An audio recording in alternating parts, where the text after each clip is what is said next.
Good morning aspirants, welcome to Exampur. हम है कलम से क्रांति। मैं पूर्णिमा कौर एक बार फिर से आप सभी का स्वागत करती हूँ आप लोगों के अपने विज्ञान के पंचामृत में, जहां पे हम 5 क्वेश्चंस करते हैं साइंस के। तो सबसे पहला आप लोगों के सामने, भाई आज 16 जून है, तो पहला सवाल है आप लोगों के लिए थोड़े से अटपटे से सवाल। अब आप कहोगे मैम ऐसा सवाल क्यों दे रहे हो, सबसे ज्यादा पुराना लिविंग ट्री स्पीशीज। ठीक है, अब ऐसे सवाल मैं क्यों दे रही हूँ बच्चा, तो इसका बात ध्यान रखिएगा कि आपके जो एग्जामिनर्स होते हैं ना, वो जो भी चीजें न्यूज में होती है, जैसे ये है आपका एमटीएस 2020 का क्वेश्चन जो 2021 में पूछा गया, एंड ये जो आपका ओल्डेस्ट लिविंग ट्री स्पीशीज है, इसके बारे में न्यूज आई थी 2019 में। ठीक है, तो तभी मैं आप लोगों से कहती हूँ कि जो मैं आप लोगों को न्यूज वाले क्वेश्चंस कराती हूँ उसको करा करो, क्योंकि वो आपके लिए काफी ज्यादा इंपॉर्टेंट हो जाते हैं। आपको याद है ना, पॉसिडोनिया ऑस्ट्रेलिस पे मैंने आपको एक सवाल दिया था। क्या था पॉसिडोनिया ऑस्ट्रेलिस? पॉसिडोनिया ऑस्ट्रेलिस क्या था? आप में से जो भी बच्चे जानते हैं या जिन्होंने वो सेशन किया था, आप लोग जो है नीचे कमेंट सेक्शन में जरूर बताइएगा। क्या पॉसिडोनिया ऑस्ट्रेलिस?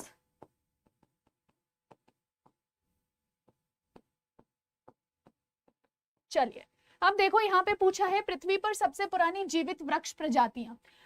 अकेला मतलब okay, loan Cyprus, loan Cyprus, ठीक है, redwood tree, tree of life, और लास्ट है ब्रिसन कोल पाइन्स। तो बच्चे यहाँ पे ध्यान रखिएगा कि जो ब्रिसन कोल पाइन्स हैं, यूएसए के अंदर ये हमें देखने को मिलते हैं। 2019 में ये काफी ज्यादा न्यूज में थे, कुछ इस प्रकार के शो होते हैं, एंड इनके ना बहुत लंबे लंबे से पेड़ होते हैं। ठीक है, ये जो है ना लगभग 5000 वर्ष पुराने कहे जाते हैं, 5000 वर्ष पुराने। और जो मैंने अभी थोड़ी देर पहले पॉसिडोनिया ऑस्ट्रेलिस की आपको बात बताई ना, जिसको हम जो है शार्क बे वीड कहते हैं, ठीक है, शार्क बे का प्लांट कहते हैं, तो वो जो आपका प्लांट है वो लगभग 4700 वर्ष पुराने हैं। ठीक है, तो यहाँ पे ध्यान रखिएगा, ये क्या है बच्चा, ये आपके एंशियंट ब्रिसलकोन पाइन फॉरेस्ट में पाए जाते हैं, जो आपके कैलिफोर्निया के सफेद व्हाइट माउंटेन्स में ये मिलते हैं। ठीक है, और ये लगभग 5000 साल पुराने हैं, और इसके साथ साथ यह आपके 5000 से 10,000 फीट की हाइट तक जाते हैं, मतलब इतने लंबे हो जाते हैं ये आपके पाइन कोन्स। ठीक है, ध्यान रखेंगे, तो ये वेरी इंपॉर्टेंट, अच्छे से ध्यान रखिएगा। जैसे मैं अभी बताऊं, रेलवे के एनटीपीसी सीबीटी2 का जो एग्जाम हुआ था, उसके अंदर एक बहुत ही कन्वेंशनल सा क्वेश्चन है कि बताइए लिविंग फॉसिल कौन सा है, जो जीवित फॉसिल है, जीवाश्म, जीवित जीवाश्म कौन सा है, वो आपसे क्वेश्चन में पूछ लिया गया। ठीक है, और यही सेम क्वेश्चन आपका इससे पहले पूछा गया था एसएससी के द्वारा। तो इसी वजह से आप लोग जो है ना, ये मत सोचिए कि हम बस सिर्फ एक ही प्रकार के क्वेश्चन करेंगे, या जो हमारे पेपर में पहले पूछे गए वही क्वेश्चन करेंगे। बच्चे, पेपर में क्वेश्चंस रिपीट होते हैं, ये सब बात आप सभी भी जानते हैं। ठीक है, चलिए जी, दूसरा क्वेश्चन आप लोगों के सामने, लिथियम, सोडियम और पोटेशियम में क्या समानता है? बच्चे सोच के बताइए, जब हम लिथियम की बात करते हैं, जब हम सोडियम की बात करते हैं, जब हम पोटेशियम की बात करते हैं, लिथियम एटॉमिक नंबर 3, सोडियम का परमाणु संख्या 11 और पोटेशियम की परमाणु संख्या 19। यहाँ पे लिथियम का इलेक्ट्रॉनिक कॉन्फ़िगरेशन हो गया 2-1, सोडियम का हो गया 2-8-1 और पोटेशियम का हो गया 2-8-8-1। ठीक है, ये आपके क्या हो गए, 3 आपके एलिमेंट्स हो जाते हैं। अब आप अगर सब में देखो, बाह्य कक्ष में क्या है बच्चा, 1 इलेक्ट्रॉन हमें देखने को मिल रहा है। क्या ये सभी इनर्ट एलिमेंट्स हैं, अक्रिय हैं? नहीं मैडम, ये इनके पास 1-1 इलेक्ट्रॉन है, तो ये दान करेंगे, तो इसका मतलब रिएक्टिव है। ठीक है, मतलब दिस इज नॉट पॉसिबल। क्या ये एल्कलीन अर्थ मेटल्स हैं? तो बच्चा क्या ये मृदा धातु है? नहीं, ये मृदा में नहीं मिलती है हमें, तो इसका मतलब ये क्षारीय मृदा धातु नहीं है, क्योंकि क्षारीय मृदा धातु ग्रुप नंबर 2 होता है। ये क्या ऑक्साइड नहीं बनाते? बिल्कुल बनाते हैं, ऑक्सीजन के साथ रिएक्ट करके जल जाते हैं, और अल्टीमेटली यहाँ पे ऑक्साइड्स का निर्माण होता है। तो यहाँ पे इनमें से कौन सी आपकी कॉमन बात है कि इनके बाह्य कक्ष में 1 इलेक्ट्रॉन होता है?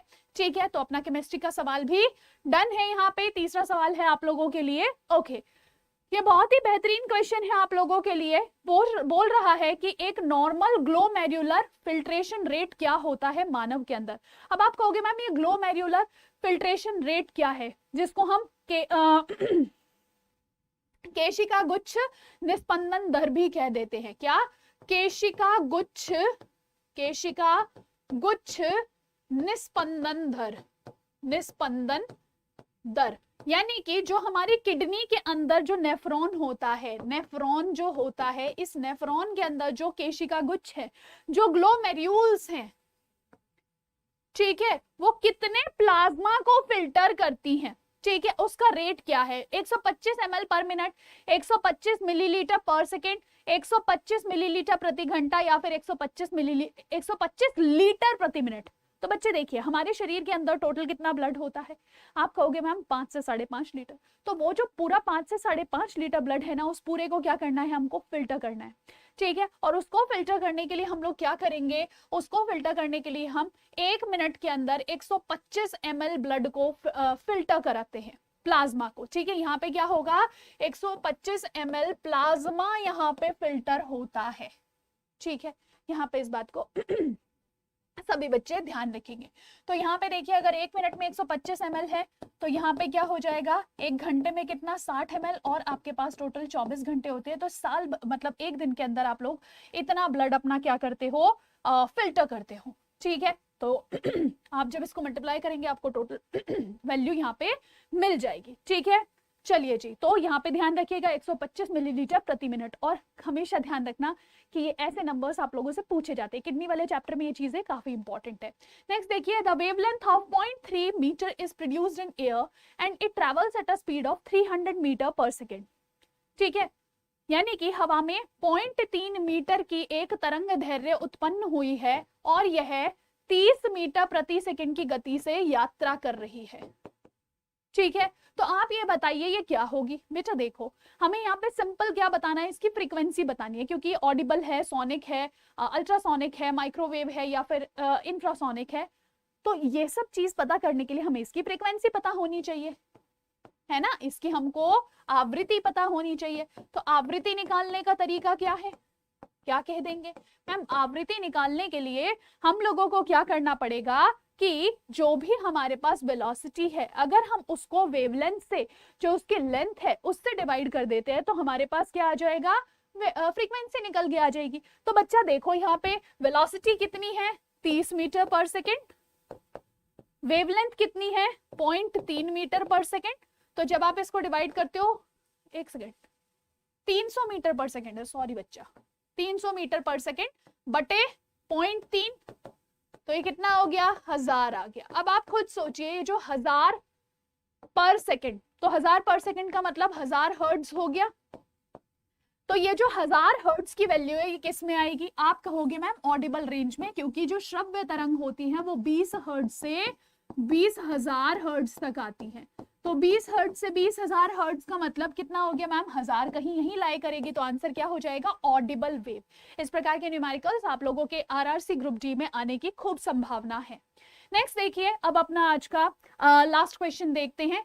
ये क्वेश्चन बच्चा लोग आप लोगों से कह रहा है कि dash refer to a class of jobs that directly have a positive impact on the planet and contribute to the overall environment welfare. भाई अगर हम बात करें 5 जून को जब हमारे प्राइम मिनिस्टर मोदी जी ने क्या किया था, अपना स्पीच दिया था, उस स्पीच में उन्होंने बात करी थी ऐसी जॉब्स की जिससे क्या हो, जिससे हमारे एनवायरमेंट के ऊपर प्रभाव कम पड़े। यानी कि ऐसे आपके कुछ जॉब्स जहां पे आपका रिन्यूएबल एनर्जी से रिलेटेड बात हो रही हो, हमारे पर्यावरण को नुकसान कम हो, ठीक है, ऐसी जॉब्स को सोचो, पर्यावरण से रिलेटेड हर चीज क्या होगी, ग्रीन ग्रीन ग्रीन। तो इस वजह से ऐसी जो आपकी जॉब्स होती हैं, इनको हम क्या कहते हैं, ग्रीन जॉब्स कहते हैं, जो आपके पर्यावरण को खुशनुमा रखती है। अब खुशनुमा मतलब क्या, कि वहां पे पर्यावरण एयर पोल्यूशन के कारण खत्म नहीं होता है। अच्छा, एक और चीज ध्यान रखिएगा कि आपको पता है हमारी लाइफ एक्सपेक्टेंसी, ठीक है, हमारी हम मतलब कितना जीवन जी सकते हैं ऑन एन एवरेज, ये लाइफ एक्सपेक्टेंसी एयर पोल्यूशन के कारण कम होती जा रही है। इससे रिलेटेड अगर आप पूरा डाटा जानना चाहते हैं, मेरे साथ जरूर जुड़िएगा उस इवेंट में, ठीक है। एक इवेंट है आपका आपके इस सेशन के बाद होगा, उसको देख लीजिएगा, ठीक है, प्रीमियर पे लगा हुआ है, उसको आप देखना। और वहां पे क्या होगा, वहां पे आप पूरा डाटा देखेंगे कि अभी जो रिसेंट रिपोर्ट आई है वहां पे आपकी लाइफ एक्सपेक्टेंसी क्या रहेगी। और कल जो पंचामृत होगा वहां पे हम लोग उससे रिलेटेड एक सवाल जरूर पूछेंगे, ठीक है, क्योंकि ऐसे क्वेश्चंस पेपर में आते हैं। अब बात आ जाती है मैम, जो कल पंचामृत हुआ था उसमें मैम ने आपसे एक सवाल पूछा था।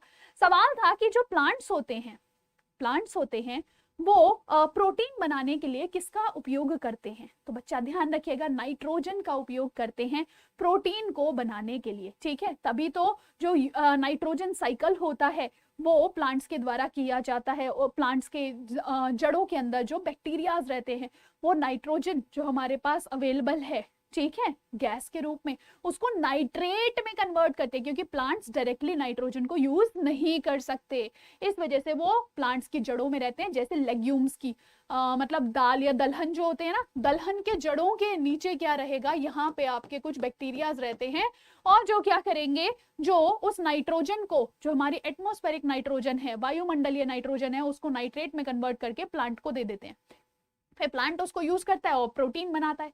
तभी तो आपने देखा होगा दाल या ये जो आपके पास छोले वगैरह चीजें होती हैं, इन सब में ज्यादा प्रोटीन मिलता है। रीजन इज दिस ओनली, ठीक है। तो आज के सेशन को बच्चा हम लोग यहीं पे विराम देंगे, मिलेंगे आप लोगों से नेक्स्ट पंचामृत में। अगर सेशन अच्छा लगा हो लाइक शेयर और चैनल को सब्सक्राइब जरूर कर लीजिएगा, ठीक है। तो चलिए फिर आज के सेशन को यहीं विराम देंगे। This is Purnima Gaur signing off, take care, bye bye.